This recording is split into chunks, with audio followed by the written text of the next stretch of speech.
എനിക്ക് കെമിസ്ട്രിയിൽ നല്ല മാർക്കുണ്ട്, അപ്പോൾ ഞാൻ കെമിക്കൽ എഞ്ചിനീയറിംഗിന് പോകാമല്ലേ എന്ന് ചോദിക്കുന്ന ഒരുപാട് ആൾക്കാരുണ്ട്.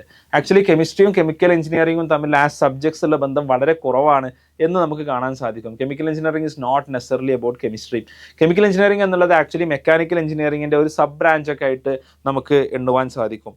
അതായത് ഒരുപാട് മാനുഫാക്ചറിങ് പ്രോസസ്സുകൾ, അതിനുപയോഗിക്കുന്ന മെറ്റീരിയലുകൾ, അതേപോലെ തന്നെ ഇപ്പോൾ പുതിയ ഇലക്ട്രിക്കൽ വെഹിക്കിൾ, സസ്റ്റൈനബിൾ ഡെവലപ്മെൻറ്റ്, ഇങ്ങനത്തെ ഒരുപാട് വിഷയങ്ങളെക്കുറിച്ച് സംസാരിക്കുന്ന ഒരു ഫീൽഡാണ് കെമിക്കൽ എഞ്ചിനീയറിംഗ് എന്നുള്ളത്. ഞാൻ ഭാവിയിലോട്ട് ഒരുപാട് ഓപ്പർച്യൂണിറ്റീസ് കാണുന്ന ഒരു ഫീൽഡാണ് കെമിക്കൽ എഞ്ചിനീയറിംഗ്. ഫോർ എക്സാമ്പിൾ, ഇപ്പോൾ നമ്മളൊരു ഇലക്ട്രിക് വെഹിക്കിൾ നമ്മൾ ഡെവലപ്പ് ചെയ്യുകയാണെങ്കിൽ അതിൻ്റെ ഒരു ബാറ്ററി ഡെവലപ്പ് ചെയ്യണമെന്നുണ്ടെങ്കിൽ ഡെഫിനറ്റ്ലി ഒരു കെമിക്കൽ എഞ്ചിനീയറെ അവിടെ ആവശ്യമാണ്, അല്ലേ? അപ്പോൾ നമ്മൾ സസ്റ്റൈനബിൾ ഡെവലപ്മെൻറ്റിനെ കുറിച്ച് അല്ലെങ്കിൽ കാർബൺ എമിഷൻ കുറക്കുന്നതിനെ കുറിച്ചൊക്കെ സംസാരിക്കുമ്പോൾ അവിടെയൊക്കെ ഒരു കെമിക്കൽ എഞ്ചിനീയർക്ക് വലിയൊരു റോൾ ചെയ്യാനുണ്ട്. അതോടൊപ്പം തന്നെ ഇത്തരത്തിലുള്ള പെട്രോളിയം മൈനിങ് ഇത്തരം ആസ്പെക്റ്റിലോട്ട് പോകുമ്പോഴും അവിടെ മെറ്റീരിയൽസുമായി ബന്ധപ്പെട്ട കാര്യങ്ങൾ വരുമ്പോഴും അവിടെ കെമിക്കൽ എഞ്ചിനീയേഴ്സിന് കുറേ കാര്യങ്ങൾ ചെയ്യാനുണ്ട്. മാനുഫാക്ചറിങ് പ്രോസസ്സിലോട്ട് വരുമ്പോൾ അവിടെ കെമിക്കൽ എഞ്ചിനീയേഴ്സിന് ഒരുപാട് കാര്യങ്ങൾ ചെയ്യാനുണ്ട്. അപ്പോൾ കെമിസ്ട്രിയുമായിട്ട് നെസറി ബന്ധമുള്ള കാര്യം ആയിക്കൊള്ളണമെന്നില്ല കെമിക്കൽ എഞ്ചിനീയറിംഗ് എന്നുള്ളത്.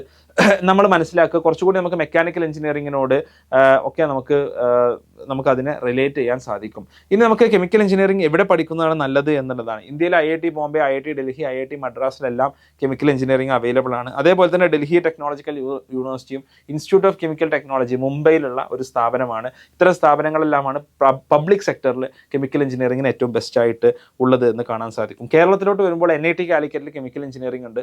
അതേപോലെ തന്നെ GEC Thrissur, TKM engineering college, CUSAT, GC Kozhikode, ഇത്തരം കോളേജസിലെല്ലാം കെമിക്കൽ എഞ്ചിനീയറിംഗ് ഉണ്ട്. ഇവിടെയും നമുക്ക് അഡ്മിഷൻസ് സീക്ക് ചെയ്യാവുന്നതാണ്. നിങ്ങൾക്ക് കെമിക്കൽ ആൻഡ് ഫാർമസ്യൂട്ടിക്കൽ ഇൻഡസ്ട്രീസ്, അതേപോലെ oil and gas industries, power energy industries, fertiliser ഇൻഡസ്ട്രീസിലെല്ലാം നിങ്ങൾക്ക് കെമിക്കൽ എഞ്ചിനീയറിംഗിന്റെ ഭാഗമായിട്ട് നിങ്ങൾക്ക് ജോലികൾ ലഭിക്കുന്നതാണ്. നിങ്ങളുടെ മക്കൾ സയൻസിലും മാത്സിലും മിടുക്കരാണോ? അവർ IITസിലും എയിംസിലും ജിപ്മറിലും IIScയിലും ഐസറിലും എല്ലാം പോയി പഠിക്കണം എന്ന് സ്വപ്നം കാണുന്നുണ്ടോ? എങ്കിൽ 6 മുതൽ 10 വരെ ക്ലാസ്സിലെ വിദ്യാർത്ഥികൾക്കായിട്ട് X&Y ലേണിംഗ് ഒരു എക്സ്ക്ലൂസീവ് ഫൗണ്ടേഷൻ പ്രോഗ്രാം ഒരുക്കുന്നുണ്ട്. അതുപോലെ തന്നെ 11th സ്റ്റാൻഡേർഡ് വിദ്യാർത്ഥികൾക്കായിട്ട് ഓൺലൈൻ JEE പ്രോഗ്രാമും. ക്ലാസ്സുകൾ എടുക്കുന്നത് IITiansഉം ഡോക്ടേഴ്സും NITiansഉം അടങ്ങുന്ന ഒരു അടിപൊളി ടീമാണ്. അപ്പോൾ നിങ്ങൾക്ക് ഈ പ്രോഗ്രാമിനെ കുറിച്ച് കൂടുതൽ അറിയാൻ താല്പര്യമുണ്ടെങ്കിൽ താഴെയുള്ള ലിങ്കിൽ നിങ്ങളുടെ ഇൻട്രസ്റ്റ് രജിസ്റ്റർ ചെയ്യാവുന്നതാണ്. അതോടൊപ്പം തന്നെ കരിയർ കണക്റ്റിന്റെ അടുത്ത എപ്പിസോഡുകളിൽ ഞങ്ങൾ ഡിസ്കസ് ചെയ്യേണ്ട ചോദ്യങ്ങൾ ഞങ്ങൾക്ക് അയക്കാവുന്നതാണ്.